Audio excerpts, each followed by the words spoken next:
Candidate Joey Banks. You'll have 90 seconds to respond. Name a policy that you have championed, whether you're in your current role or in your work history, and tell us briefly how you approached this policy, built consensus for its adoption, and brought it to life. Well, my time on Huachuca City Council, I keep going back to that because it was amazing. When I got on council, we had a new mayor, we had new council members. The mayor and some of the council members dug into the books. We hired a town manager, we discovered lots of errors, lots of things. But I decided, okay, I'm going to see how many partnerships and how many meetings and how many other agencies we can partner with. Because we were known as the, kind of a low-life little town with some corruption, that kind of thing. And I was out to go and meet everyone in Sierra Vista that I could. Benson, Wilcox, the entire county. It was so fun. And that's the kind of thing that I am really gifted at. And over the course of time, and I was only on council for 3 years, and I was able to bring in this $2 million that we didn't even know we could use.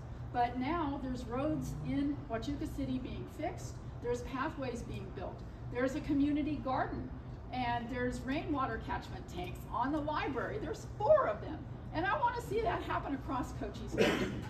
That's the way you build community. And I want to build community back into this county instead of all this divisiveness and all of this fighting. I don't like that stuff. I like to get things done. And I like to work with others, no matter political party, no matter your belief system. Jacob, you have 60 seconds.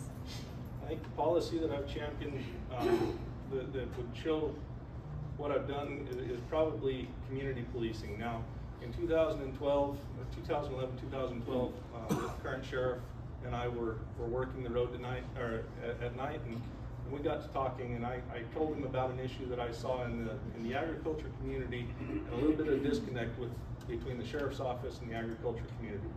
And so when he was elected sheriff and became sheriff in 2013, he started what was called the Ranch Patrol. I was moved over into that after a testing process, and we created the poster child for community policing. We took that position, and now the sheriff's office now has an open line of communication. We have eyes and ears throughout the county because of that relationship that we built within the culture of the sheriff's office and blended it with the agriculture community.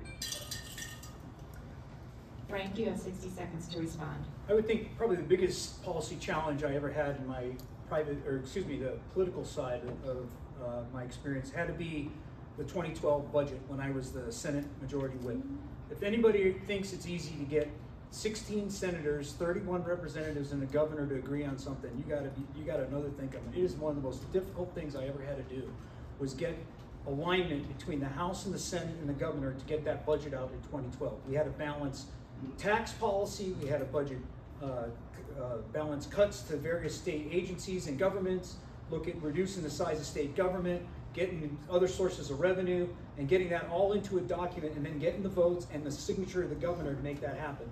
That is probably the most difficult thing I have ever had to do. And dude, I chased Taliban all over the mountains in Afghanistan. You think that's hard? Trying to get a budget out of the legislature, that's hard. Patsy, you have 60 seconds.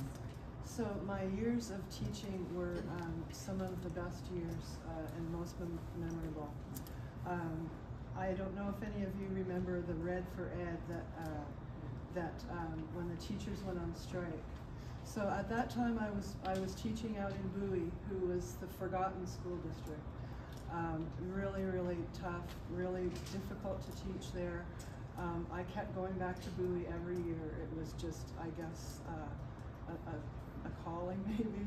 But with the Red for Ed, I was an advocate for, and I still am advocate for people who have small voices. And in that case, it was the teachers. Because teachers didn't know what was happening. We weren't a group that was protesting or going on strike and walking streets. And then after all it was said and done, we did get our raises, and school boards were, it was a law put in, oh shoot, I want to.